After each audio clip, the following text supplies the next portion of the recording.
back to another episode of Life in All Directions. I'm your host, Dante Streets, and this is where we're actually going to talk about real growth, mindset, and the different paths that life takes us on. And with me today, this is a familiar face. You may recognize him. Coach Laronn Hill is back with us, and we're going to be doing part 2 that we promised you from episode 1. So last time we talked about fatherhood, we talked about your journey, but today we're shifting into something a lot of people are actually curious about, and that is trading, investing, and financial growth. Ladies and gentlemen, without further ado, Coach Laronn Hill. What's up, my man? How are you? Man, what's up, man? Thank you for having me again, man. Appreciate you, my guy. Absolutely, man. It's great to have you back, man. And I'm really excited to hear what you've been up to, since we last spoke and some of the amazing projects that you're working on. Now, Coach Hill is actually building something really powerful with Hilltop 360. Okay. We also have Hilltop Trading, if I believe. There's just so much that you guys are doing right now with you and your team. This is absolutely amazing. So we're going to break all that down today, not just what it is, but how you can actually help people invest and know where to put their money and how they can actually level up financially. So let's get right into it. So Yeah. again, last time we spoke, we covered your journey, but what's been going on since then, my man? Like, what have you been up to? Oh man, just back on the grind, man. Football season ended. So when that goes, I go straight into business mode. So I just been trying to work on my business and all my other adventures. I've been just really, really grinding, man. No sleep. So that's pretty much it. Just, working on all my businesses. Gotcha. Well, yeah, man, it sounds like there's been some exciting things going on. And I know that's definitely a different shift, from being in that football mindset and then shifting right into business. Personally, I don't think that shift is a full shift. I think you're in business mode 24/7, 365, man. I don't think that part leaves you. Hey, you gotta be sometimes. Also, too, gotta trust in your team. So I got a good team. So they allow me to really spend 80% of my mind on football. And they handle my business pretty well. So I did a good job with my teams. Yeah. Now, you've been building Hilltop 360. Now, can you break that down? Like maybe what inspired that? Like, tell me a little bit about how that got started. Well, Hilltop 360 is my IG that I created, which I created because when I first kind of started off really getting involved in investing, everybody have so much information. And then when I'm reading these clips or whatever from Facebook, Instagram, X, wherever I may Yahoo, wherever I may be reading these at, you really can't understand it. It just really just wow. It just says crypto or whatever. It's up.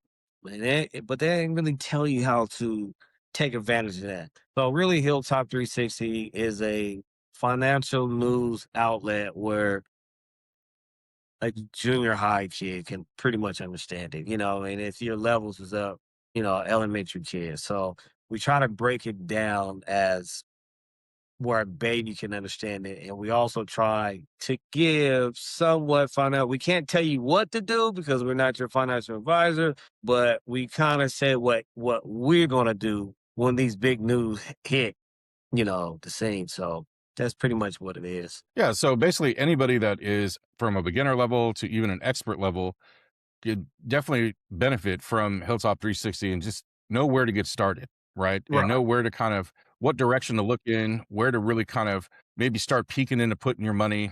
And when you're looking at that, like what approach do you see, like when people are looking to invest, like what do you see? Like, where's the biggest mistake that people make? Trying to get rich tomorrow. It ain't gonna happen. It's not about that. It's about longevity. It's about finding a percentage that you're comfortable with. 2% a month. Whatever. 2% a year, 3% a year. It's just finding that good comfort zone where you're comfort at taking a little hit, but eventually getting major gains. So let's say for the person listening right now, like who's brand new to trading, like what would you say trading is in simple terms, and what should they understand before they get started? In simple terms, basically, you're asking me what they should understand first, like going into trading. Yeah, like what exactly, if I never traded before, like what's the first step? Should I look into maybe like one of those simpler apps like an Acorn or maybe even a Robinhood or something like that? Definitely. It's all different type of trading, right? So first, you want to find out what you want to do. You want to be a long-term investor, which I think everybody should be a long-term investor. But are you looking to actively get in the charts and trade for yourself, stock, currency, crypto? Are you just looking for somebody to, I got $1,000 here, make it work for me. So if that's what you're trying to look for, $1,000 and just make it work for me, yeah, Acorn, Fidelity Go, Vanguard have a version of it. Who else? Robinhood does it.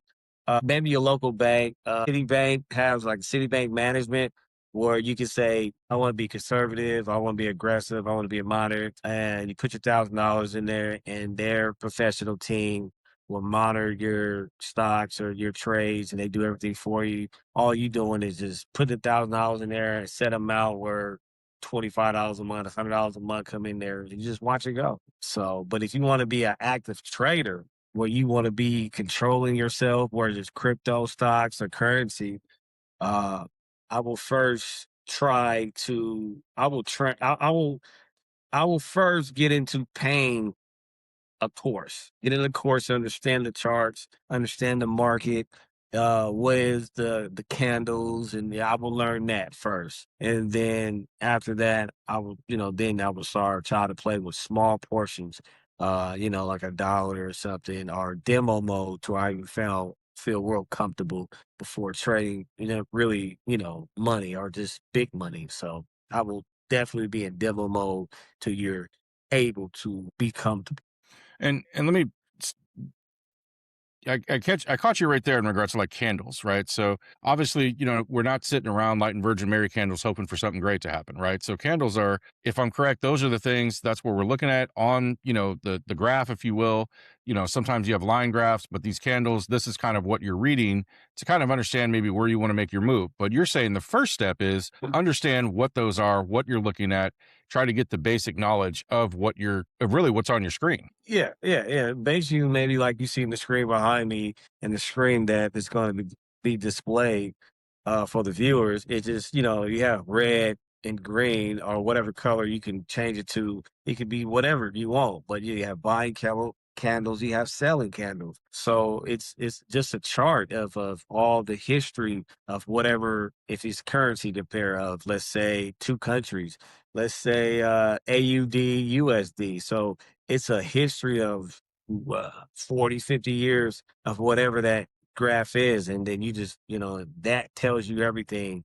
And, financial news tell you some stuff. How's the unemployment rate? Is the GDP went up? All these different factors come into if it's going to be a buying, selling, and another technical terms from patterns, like morning star, evening stars, flagpoles, that's way down the line, which, you want to be getting to until you really grasp it, like the one-on-one of, trading first. But the good thing is about trading, currency, once you kind of learn that graph of trading, you can always trade stocks. It's pretty much the same charts. It's just different pairs. And we Okay, teach you got all you. that too. We teach you all that on Hilltop 360. So basically, in Hilltop 360, you're going to show the basics in regards to understanding how to get started, what you're looking at, where to, not necessarily where to put your money, because again, not financial advisors, but how to start looking out for certain maybe trends or things like that. So maybe similar to, I like sports. I'll bet on sports here and there. And I look at it, it's kind of like understanding like maybe a pitcher matchup or how somebody does someone versus them. Like you're understanding like what the trend is kind of. Is that maybe safe to say? Yeah, that's basically what it is. In sports betting, what we're looking at? Stats, right? Oh, Right. yeah, whoever Tyreek Hill had 200 yards for the last 3 games. Now, is he most likely going to have that this game? He's playing against a tough defense. Probably not. You know what I'm saying? Same thing as trading. It's been going up for the last 10 hours or 2 weeks. It's been in a buying trend. It's coming to the top of the zone or whatever. Is it going to keep going there? And then when you look in the past, it rejected off that. It just how you want to look at it. And I got different ways to teach people where, if you're a sports guy, I can put in the sports terms where, end zone to end zone, and it all works out. So Yeah, and I think that's extremely helpful, especially, if you're talking to, let's say we're talking to somebody that understands football to where that you have the ability to be able to break it down to where they understand it almost in football terms, which is Yes. I think it's somebody being able to understand the language, right? Because I think what it sounds like to me, this is a language that you're trying to learn. It is a language. It is more of a language, but it's more being able to studier. You pay attention to detail. Film work. There you go. We watching football is film work, right? So we preparing for a team. Your team is your chart. AUD USD. So what we gonna do if we're playing against, I don't know, Folsom or whatever, Lauderdale Trails, we're gonna do what? For that whole week, we're film work. We're looking at all the tendencies. We're looking the old games. We're looking at how did they play versus this defense in week one? They play somebody similar. Same way in the chart. You go back in time to figure out what did the previous the past do. So it just it's hand in hand. It's just what language you understand to get you understand whatever you want to do. That's basically the bottom line. So let me ask you from your lens, like when you look at the market and you take your personal approach, what are you looking for before you may make a move? What trend is in. You always want to trade with the trend. So when I go look on there, I'm looking to see what trade is in. That's the first thing I'm gonna look for. I'm going straight to the Now, oh. what about It's like what about stocks like where people, hey, I own a Tesla, so I'm going to invest in a Tesla, or I'm going to invest into, brands that I use on a daily basis. it's the same thing. Stocks is it bullish or is bearish? Bullish is buying, bearish is selling. If I want to put a put, call, sell, buy. You go in stocks, you want to Okay. see what it is, if it's bullish or bearish. That's what you want to trade with the trend. You never want to go against the trend. You always want to trade against the trend. And Trade with the trend. that'll determine your, whether you're going to buy, sell, any of that. Yeah, minus couple. Yeah, where is that, right? Because you don't want to buy at the top of the zone. You know what I'm saying? That's why it says other technical things that it comes with that later down the line as you start learning the very basic. But you never want to buy at its all time high. You wait to it because you know it's going to come back down and then you catch it. You know what I mean? You buy low. Right. And that makes sense. So let me ask you, like, can you break down maybe like a simple strategy or mindset for beginners to learn from? Like if tomorrow's day one for me, Monday morning on the market, what's a simple strategy that I should maybe get started? Mind you, I'm familiar with the market. I understand a little bit of it. I Right. understand the terms that you're using. What do you feel is more along the lines of like what should be step one for me if I'm gonna get started tomorrow? Figuring out the trend. Like I say, since you kind of already understand, you want to figure out what's a buying or selling trend. Then you want to figure out first and foremost, you want to fill out what pairs for you, because each pair represents different time zones. So you have all these different pairs that represent different time zones from yeah, what they call it, New York, Asian, London, sessions. So you want to figure out what time zone work for you the best. Are you a night owl? So if you're a night owl, somebody's a night owl. So you might want to be a London section. So that starts about 10 o'clock p.m.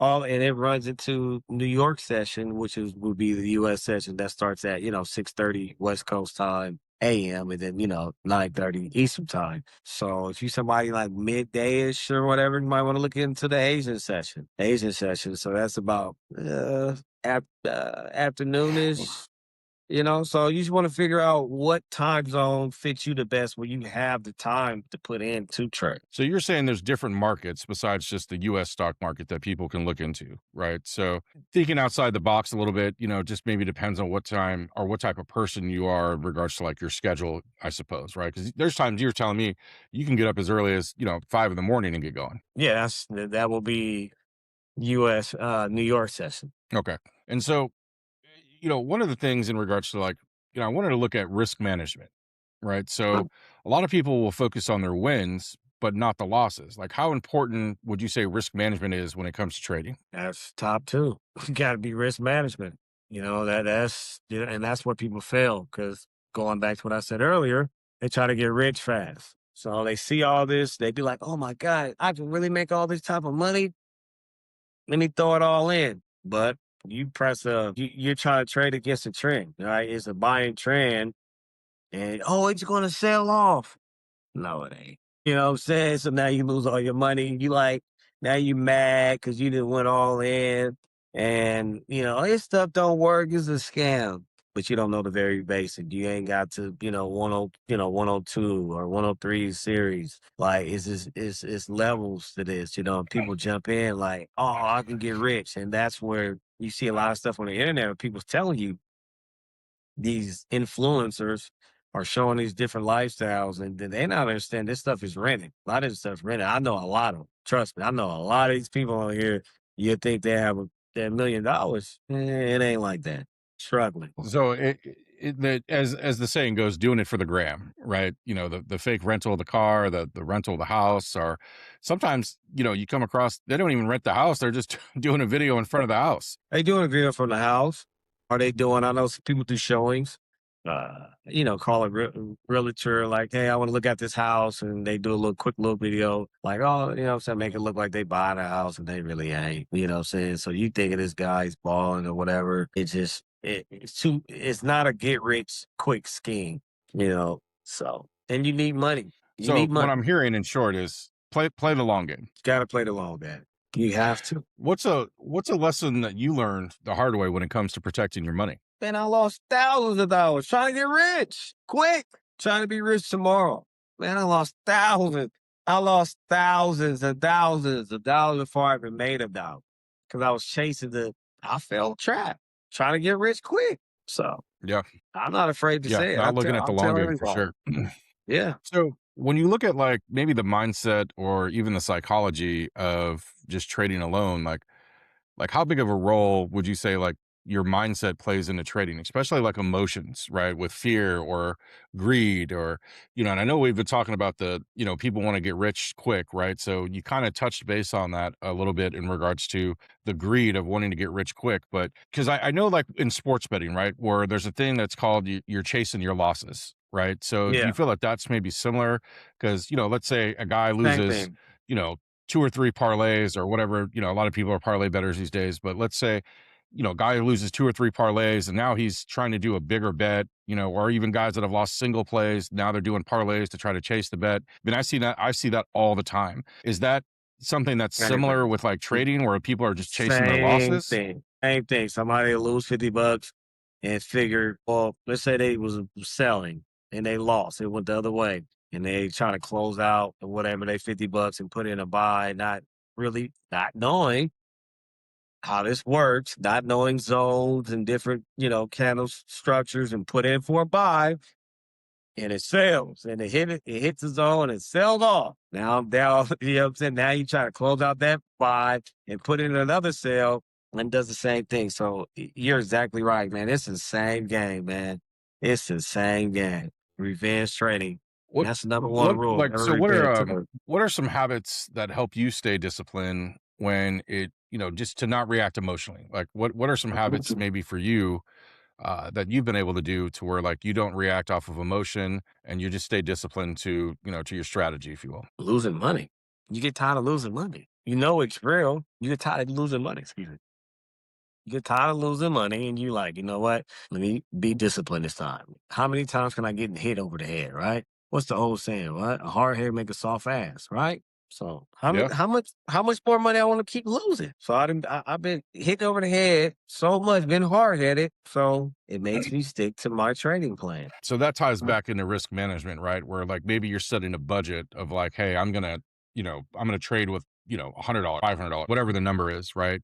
So that's how that kind of plays into that of the strategy is really based off your risk management. Like, what are you willing to lose? Because really, ultimately, that's that's what I've told sports bettors is the first thing you have to ask yourself is what are you willing to lose?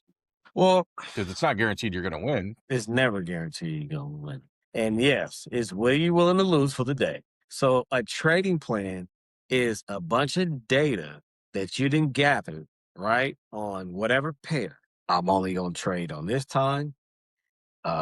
It moves really uh, voluntarily at this time. Um, I don't when I see this pattern, I'm not gonna do this, that. I'm only gonna risk that. right? So that is your trading plan. That is your little strategy. And every day you stick to that.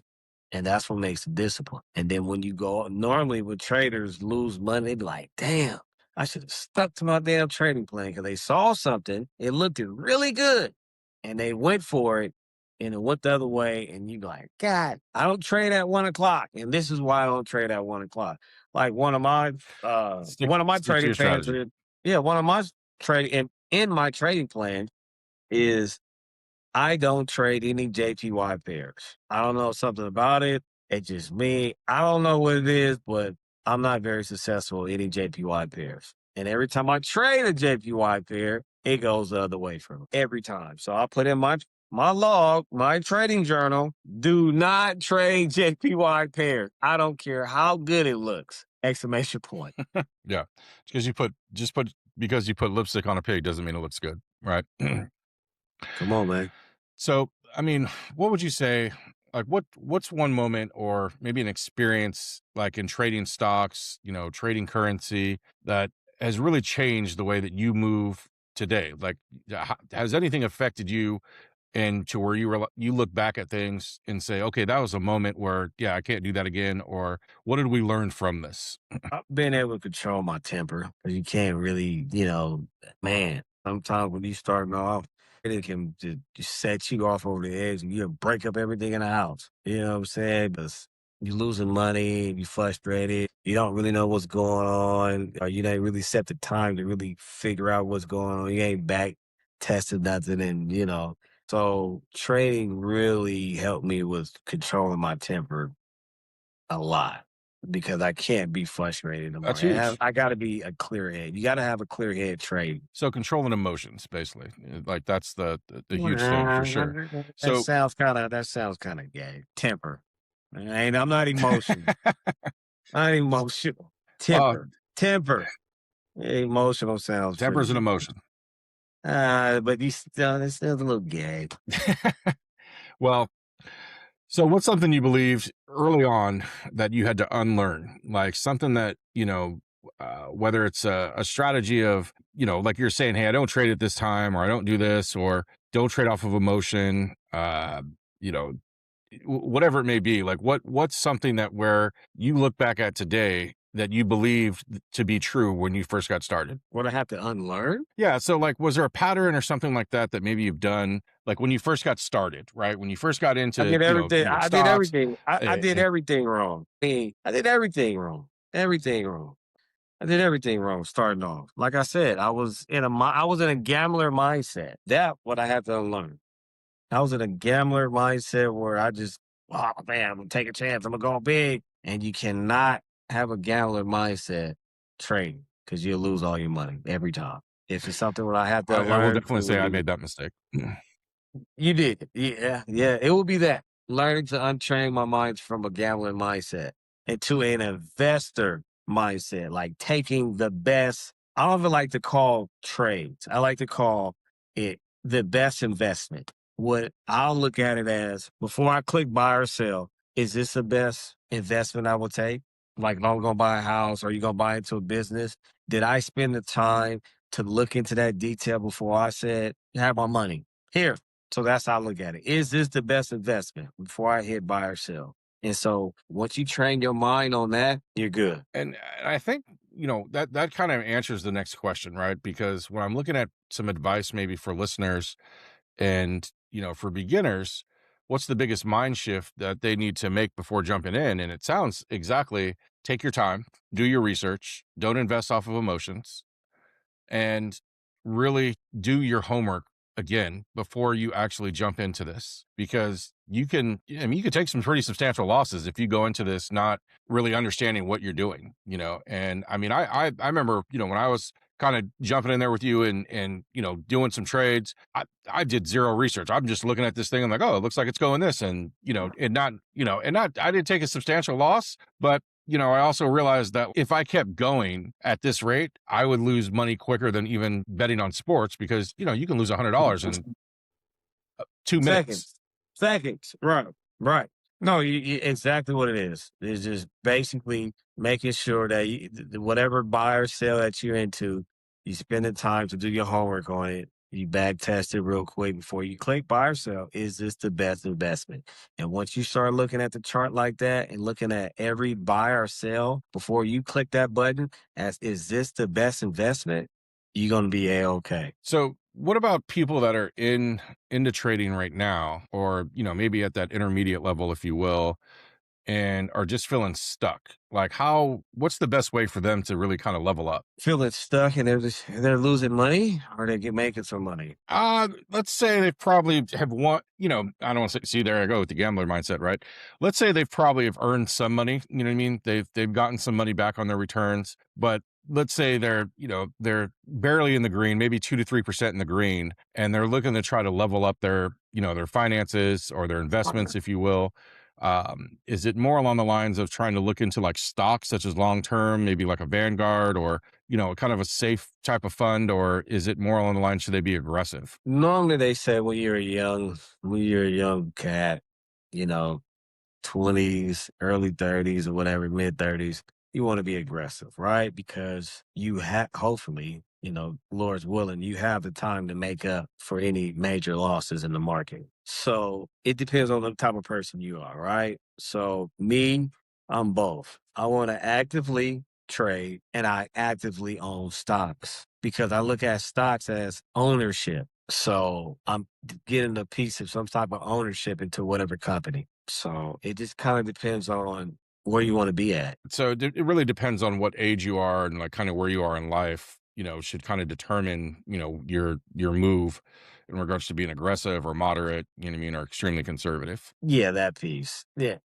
right. If the younger you are, you want to be aggressive. Like my son has fidelity count and, it's at aggressive because he's 21 years old. So I won't think about even trying to changing that for him until moderate until he's at least 35. So once he gets about 35, 36, then, switch it to moderate. And then once he gets past like he gets up there and 55 and up, maybe conservative, you start to look at the retire and pull, start to live off that stock portfolio.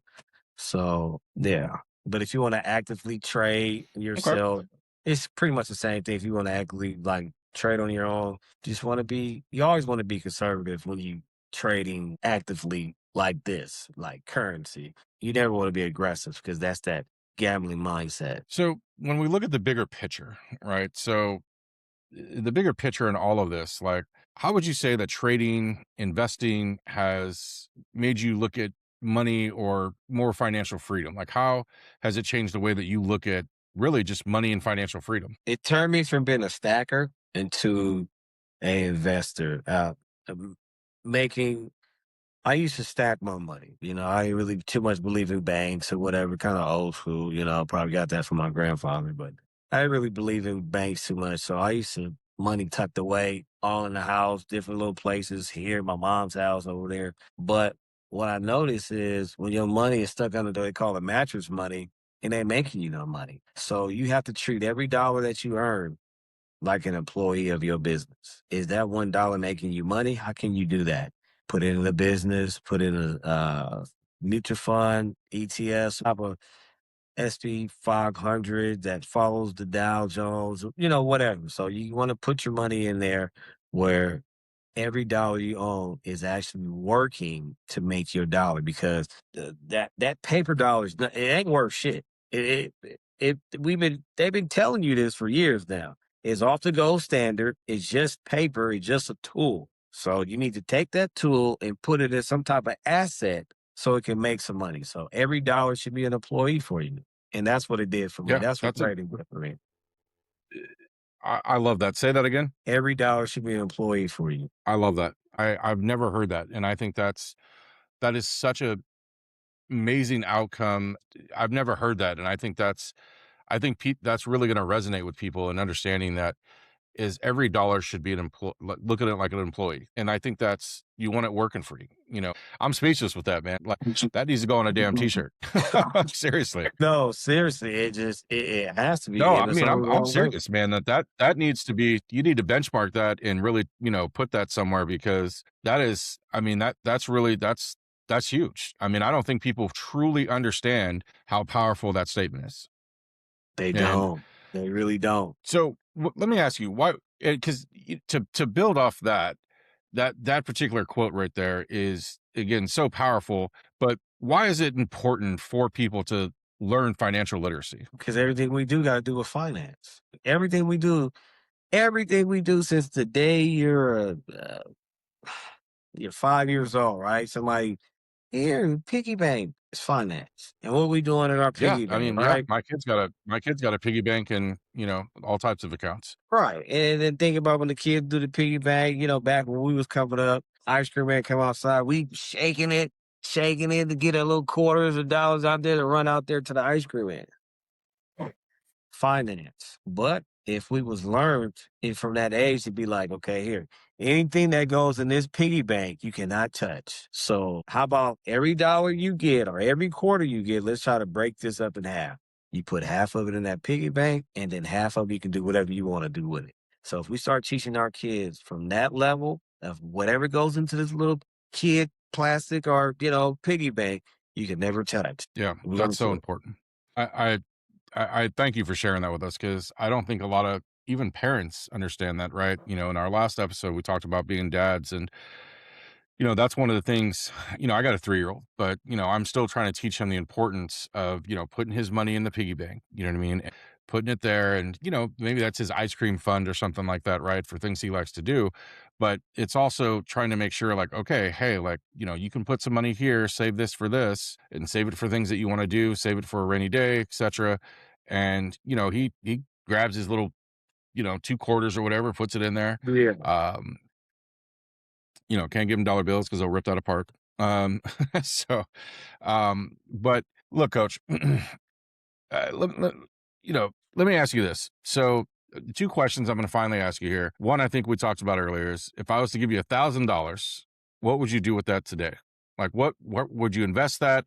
Would you put it into a skill set? What would you do with $1,000 I gave you just to get started? I definitely take $1,000 is, I'll take about 750 of that and put it towards some skill set, trying to learn more in investing, take a business course, finance course, at your local junior college or whatever, or online class, whatever. Just learn about the very basic of finance.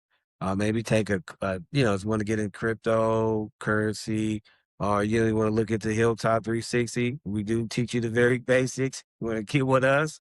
Hey, we'd be glad to train you on some of these stuff. Get your skill set going. I'll take the other little what's left, 250, and I go put it into what I was telling one of the fidelity goals or whatever that kind of trade and set it at $25 coming out your account every month, and then get that going. And then while I'm actively learning my new skill set of how to trade and learn about finance. And then I'm still working, I'm still hustling, I'm still doing what I need to do. I'm stacking that money up, and then I can, kind of can play with with the trading and stuff, with the crypto, whatever you want to do. So that's what I will do with my first $1,000. So it sounds like take the majority of that money, invest into your knowledge and invest into yourself, then Yeah, start putting it into investments. for sure. Yeah, that's extremely powerful, man. So, the final question that we're going to ask on every episode, man, and it comes every single guest. Well, there's going to be 2 questions. One is I know there's one that you're encouraging me to, but one is always that we ask every one of our guests is when you think about everything that you're building and you think about trading, you think about business, you think about fatherhood, coaching, all of these things that you're doing and all the different directions that life takes you in. What does life, or excuse me, let me ask you the question correctly. What does living life in all directions mean to you? Like when you're like and I'll help with that. For me, that means balance. Like that, I just put it into one word. It's being able to balance all of it. What does that mean to you? Man, that's powerful too. Balance, balance. I mean, wow. Just thinking about that, that was powerful. Balance, because sometimes different part of our daily routine or whatever we got going pulls a little bit more from us, and somebody else get left out. Whoever may be your kids, or if you married, wife, girlfriend, whatever it may be, but somebody gets pulled away. So if balance, if I can really focus on balance, I like that. Yeah. Well, I can't thank you enough for coming back and joining us, man. Like I'm so just thank you just thank you from the bottom of my heart of sharing knowledge with our viewers, and really just bringing value to those in the world that are trying to understand about investing and what to do with their money. Because even right now, I think that everything is so tight with the economy right now and everybody like that. But I still think have to take a little bit of your money and invest it into yourself. Even if, like you said, even if it's $20, $25, whatever it may be, right? Myself, like there's $50 that leaves, you know, into my Roth every single paycheck, right? And I'll add more to it, but I make sure a minimum of, $50 goes in there just to pay myself first, just to say, hey, we're doing something, we're investing it. And then, hey, you look at your finances, can you invest a little bit more? Sure, go ahead and throw some more into it. But I think that really goes into with paying yourself first. But look, Pay that is a yourself wrap first. on Insurance. episode part Don't forget 2. insurance, life insurance, life insurance. We all need to Life get insurance. that. Yes. Hey, it's 50 or less. All us, all us brothers and sisters get life insurance. Start spreading, passing down that wealth. I'm telling you, I don't want to get too crazy, but Yeah. if we all had life insurance, just imagine what will stop. I don't want to say too much, get too, but we all need to get life insurance because you know where I'm going with that. No, I 100% agree. I think I have it myself. I think it's extremely valuable. Um, we're going to talk more into that. We're going to be bringing Coach Laronn Hill back to talk more about investments. So you could definitely expect to see more of that as we go forward. But ladies and gentlemen, that is a wrap on part 2 with Coach Hill. And I just want to thank all of you for being here with us today. And if you got any value from this, whether it's understanding the trading market or whether it's just hearing the journey, do me a favor, like, subscribe, share this with someone who's trying to level up financially, because it really just isn't about making money. It's about building the knowledge. It's about having discipline. It's about long-term growth. Invest into yourself before you invest in anybody else. I'm Dante with Life And in All Directions. Coach Laronn Hill, once again, thank you so much. We thank will you, see you brother, on the next brother. episode. I appreciate Thank you, every my single one of brother. you. Thank you.